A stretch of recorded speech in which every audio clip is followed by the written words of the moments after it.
We even have a couple of notes here. Oh yeah, ready to rock. Hi everyone, thanks for tuning in to the JB Arts YouTube channel. Today we've got some drawing on black paper with metallic pens. Absolutely fantastic. This is a really popular program with kids, adults, teens. It's definitely something that is covered sort of in later, if you're taking college graphic design, things like that. You can totally get into these sort of programs, mostly because it's a nice positive and negative space sort of balance. So your positive space being your design that you've put on, and then your black spaces being your negative space, and trying to get a nice balance. What doesn't usually look too good on these ones, if they're just lots of line drawings, it becomes too busy, it's hard to see. So we try and block out certain colors. In this case, we're just going to keep it simple with golds and silvers, looking fantastic. So we're going to pretty well visit 4 different illustrations. I've already started one here. And this one here is sort of the mandala style, where it has sort of repeating patterns and things like that. As I got into it, I started to do a little bit more freeform, just sort of going with it.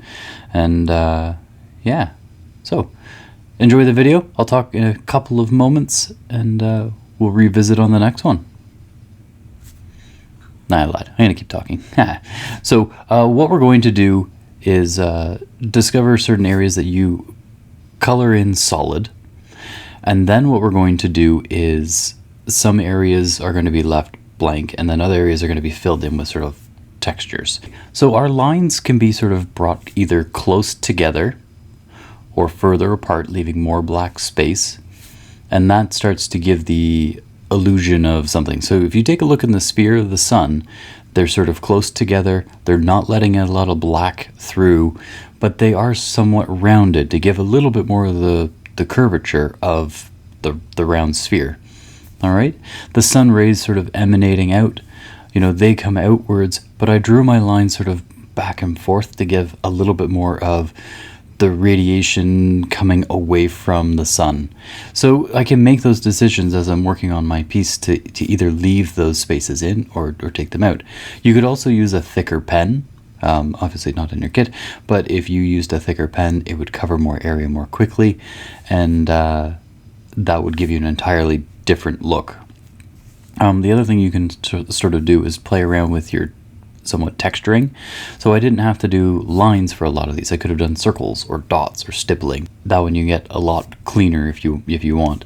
Now the second one here, I'd actually started in a class to get sort of students excited about it, and I kind of finished it off here in the video. This is actually the first one that I filmed, but I wanted the mandala to be first. So for our second, we've got a different style where it's a little bit more freeform than sort of the mandala where you're planning out repeating patterns. This one still has a lot of repetition, but its repetition happens to be more in different shapes describe different areas.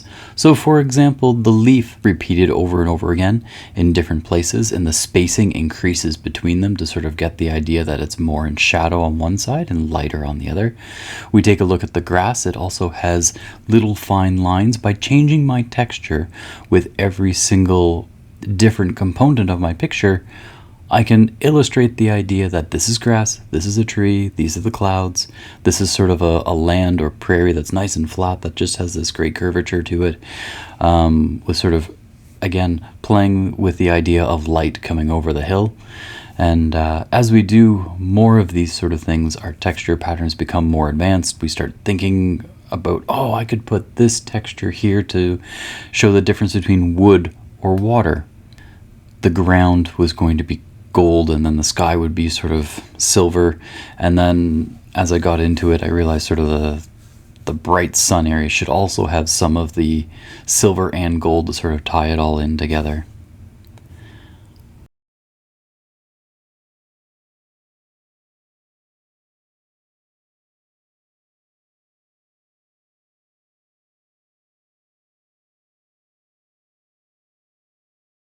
All right, we're into our third one, and now this one here is a little more pictorial. This one is an eagle. Some might, I guess, enjoy this one the most because it's the most sort of representational of something that actually somewhat exists. And I chose the eagle specifically because it has sort of a yellow beak to match the gold, and then it has white feathers to match the silver. And in the end, it's fairly impressive. So in the beak, I'm trying to make the area quite solid, with a little highlight of silver, and then a little bit of highlight of silver in the eye. And as we get out to the feathers around the edge of the beak, they're really tiny, so I just put in tiny little lines, all somewhat emanating out and around the top of the head. And as we get to the top of the head, I'm okay just to have the lines leave the page a little bit, or leave it so he looks a lot more feathery. And I'm strategically leaving space between all of the feathers to sort of give the idea or the illusion that he's quite textured and still fairly soft. He's not sort of pokey like a porcupine or something. They're fairly soft feathers, all sort of emanating out. Now, this type of work isn't complicated. It's not that hard. What's hard is how many lines you actually have to put before you start to see your image emerge. Now, these are thousands of lines, all done sort of as quickly as possible in a repeating pattern to get the illusion of textures of feathers. As I get to the bottom, I decide to do with brown as well as gold, and I think that finishes off the piece quite nicely. So you can get these in more colors than just gold and silver. You can find them in all sorts of metallics or fluorescents, bright colors. There are different quality ones, so try them out. Some of them are more opaque, sort of more pigmented. They come out nicer. Some of them are more gel type. So play around with them, find the ones that you like, and I think you'll find your art to improve with when you find one that you actually really enjoy. Here we go. We are into our last one, and believe it or not, this one here took the longest. And this is what people might describe as Zentangle. You might have heard that before. That's actually sort of a brand name of a style of art where you can actually be trained in the art of Zentangle and be sort of licensed, if you will, to teach other people that particular style. In this one here, we would just call it sort of a freeform, stylized, abstract, expressionistic. You pretty well, whatever comes to your head, you can just do. You pretty well make a shape and then fill it with whatever sort of pattern you want. And because of that, it's quite freeing. It's quite therapeutic.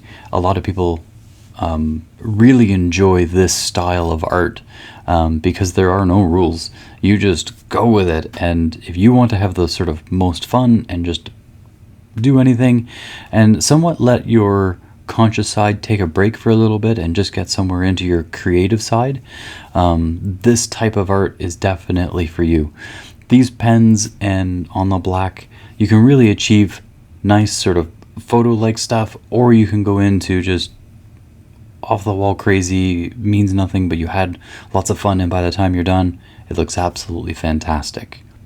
So you can see in this one here, I'm playing with more of like the line direction, if you will. We have swirly lines sort of outlining the shapes, and then inside the shapes, they're sort of going in the opposite direction, or they're crisscrossing each other, or they're sort of switching between positive and negative space. I'm playing with the idea of sort of the gold and the silver interacting together within these bands, but don't really sort of connect together.